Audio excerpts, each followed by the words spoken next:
So, Len Masterman, I'm just going to ask you a question about your own intellectual backdrop, where you're coming from, what tradition you're coming from, what are the most dominant, I guess, intellectual traditions that contributed to your own growth and development.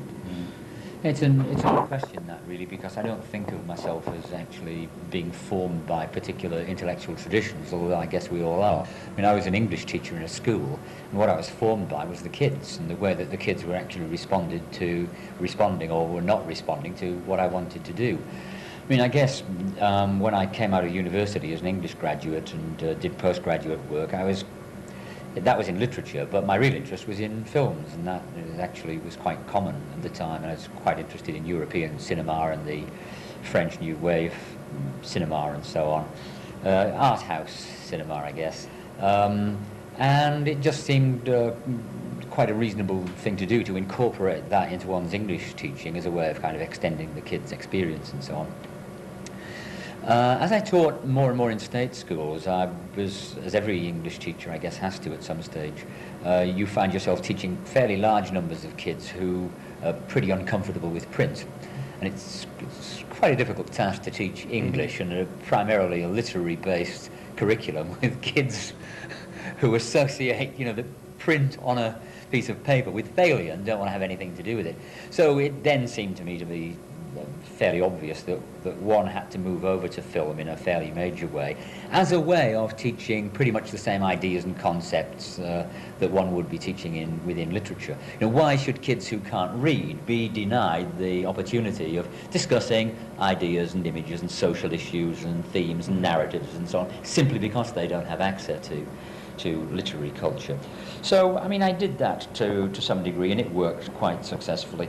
But, I mean, to give you an example of the kind of ignorance that I was bringing to bear on that kind of task, I mean, the thing I would do would be to take in some film extracts from European films, and the subtitled films, and I would show them to the kids, and we'd watch an extract for 10 minutes, and then we'd have a little bit of a discussion, I thought, and what would happen is that there would be no discussion at all. And I would say things like, well, has anybody got anything at all to say about, this Buñuel film or something? And nobody did. And I said, well, would somebody like to tell me anything that happened in the extract? Anything about the narrative or anything about the people you saw? Nobody did. I said, well, what is the problem here? And they said, well, the subtitles were going past so quickly that we couldn't actually, we actually completely lost interest. And of course, what I was doing was bringing films with writing on as a way of liberating the curriculum. And it was the kind of the classic mistake that you make. So, I mean, the major intellectual moves that I've made have been guided by really what would consider, kids who are failures in school. It's ways of, I mean, what always interested me was ways of making connections with the kinds of experiences of the media that kids have themselves. And of course that quickly moves you over to popular film, the kinds of things that they're watching at the local cinema. And when you try to do that, you very quickly discover that all the local cinemas are closing down, and the kids actually haven't seen a movie, apart from what they see on television, for years. So you can, in a very liberal way, start to talk about Hitchcock and John Ford and whoever else, but you may as well be talking about Shakespeare and Keats and Shelley, for all the connection it's actually making. So, I mean, what I'm describing here is a process of 5 or 6 years where I'm actually, I suppose, getting sensitized by the kids. Sensitized is a funny word for it, because it's a fairly brutal process. But I've always made the assumption that if the kids weren't actually responding to the stuff I was taking in, that there was something wrong with that, not that there was something wrong with the kids. So, I mean, fairly quickly, I suppose, over a period of 2 or 3 years, I quickly moved into recognizing that it was television that was the staple diet of kids, and that if you wanted to talk with kids in a way that interested them, and get them to discuss issues of interest to them that connected with their own life situations, then you had to be talking about TV.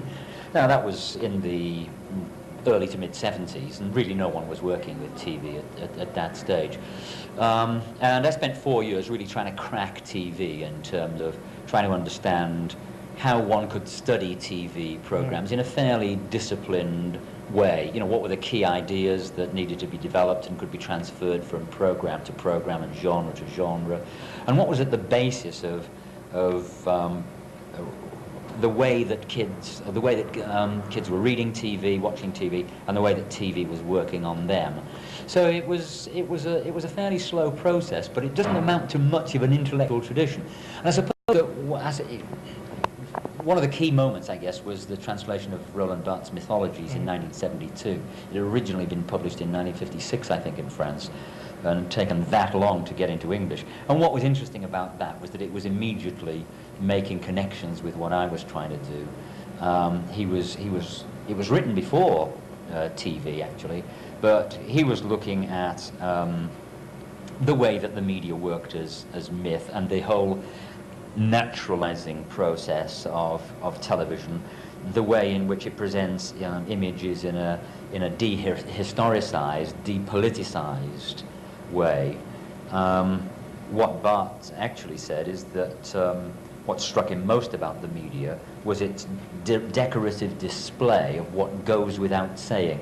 It's the taken for granted nature of the images, and what Mythologies was an attempt to say, now, hold on a minute, what's actually going on here? So I suppose that amounts to an intellectual tradition, that whole semiotic tradition that made immediate connections with what I was trying to do. And then I suppose somebody like Stuart Hall was talking in the late 70s and early 80s about the whole encoding, decoding process and the importance of reading images. And I guess that the way in which people were talking, people again like Stuart Hall, but people like Gramsci, who was translated from the Italian.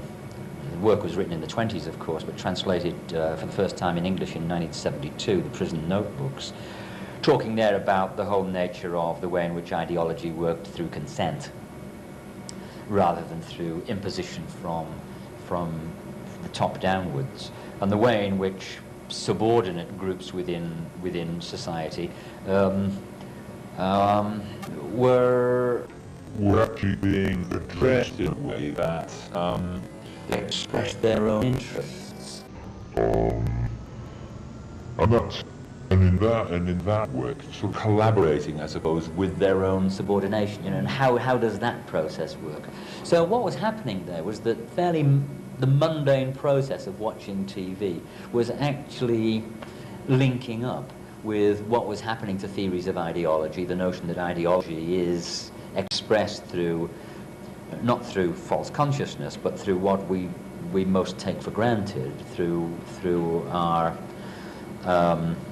unquestioned and untheorized actions and practices and beliefs.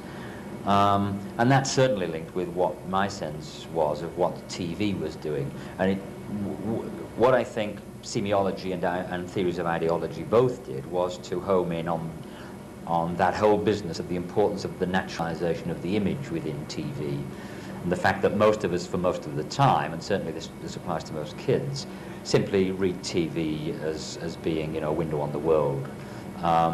Don't read it as a construct, and that became the kind of core idea that it was important, it seemed to me, for us all, kids, adults, anybody, to look at television as a set of representational systems that have been encoded and that we need to actively read rather than simply accept.